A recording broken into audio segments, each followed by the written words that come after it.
आयुष्यात आलेल्या सुखदुःखांचा हिशोब मांडत माणूस कधी म्हातारा होतो ते कळतच नाही.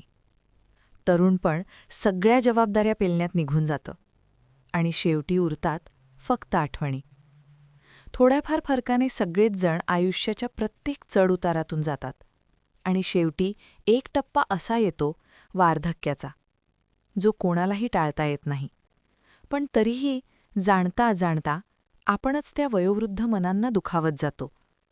लहानपणी आपल्या प्रत्येक छोट्या प्रश्नाला 100 वेळा उत्तर देणारे आपले आईबाबा, आजी आजोबा, आज त्यांच्या एखाद्या प्रश्नावर आपणच का कंटाळतो? वय वाढतं, ऐकू कमी येतं, विसरभोळेपणा येतो, म्हणून तेच प्रश्न पुन्हा पुन्हा विचारले जातात. पण त्यामागची गरज आपण समजून घेतो का? की फक्त चिडतो, वैतागतो? कधीकधी त्यांच्या वेदनेवरही आपण हसतो आणि नकळत त्यांच्या मनाला खोल जखम देऊन जातो. कधी आपण थांबून विचार करतो का, त्यांनाही कधीतरी आपल्यासारखंच वाटत असेल? आपल्याशी 2 शब्द बोलावं, आपण थोडा वेळ त्यांच्यासोबत बसावं, इतकीच तर त्यांची छोटीशी अपेक्षा असते. पण आपण मोबाईल, कामं आणि आपल्या दुनियेत इतके व्यस्त होतो की त्यांच्यासाठी वेळ काढायलाही आपल्याला जड जातं. घरात सगळं काही असतं, पण तरीही त्यांच्या आयुष्यात एक गोष्ट कमी असते, ती म्हणजे आपुलकी, आपली माणसं आणि सर्वात महत्त्वाचं आपला वेळ. आपण आजारी पडलो की तळहाताच्या फोडासारखं जपणारे तेच आईवडील. आज त्यांच्या देखरेखीसाठी नर्स किंवा आया ठेवली जाते. कोणी नोकरीधंद्यासाठी दूर जाते, तर कोणी सांभाळता येत नाही या कारणाखाली त्यांना वृद्धाश्रमात सोडून येतं.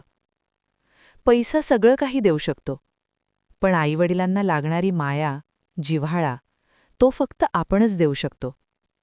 ज्या वयात माणसाला आपल्या माणसांची साथ हवी असते, त्या वयात त्यांना मिळतं ते फक्त एकटेपण.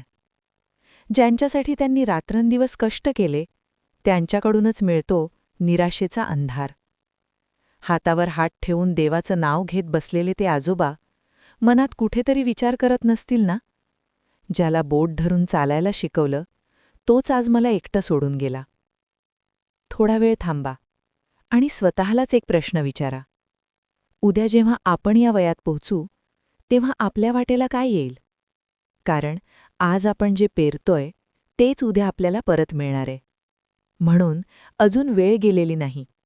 आज एक फोन करा, 2 गोड शब्द बोला. कदाचित तुमच्यासाठी तो एक छोटासा क्षण असेल, पण त्यांच्यासाठी तोच त्यांच्या उरलेल्या आयुष्याचा आनंद ठरेल. कारण वृद्धापकाळात माणसाला औषधांपेक्षा जास्त गरज असते ती आपल्या माणसांच्या सहवासाची. आणि लक्षात ठेवा, वेळ निघून गेल्यावर फक्त पश्चाताप उरतो, माणसं नाहीत. आणि तेव्हा परत बोलावलं तरी कोणीच परत येत नाही. नमस्कार, मी मनीषा. माझं लिखाण आवडलं तर आपल्या चॅनलला नक्की सबस्क्राईब करा, लाईक करा आणि हो, एक कमेंट अवश्य करा.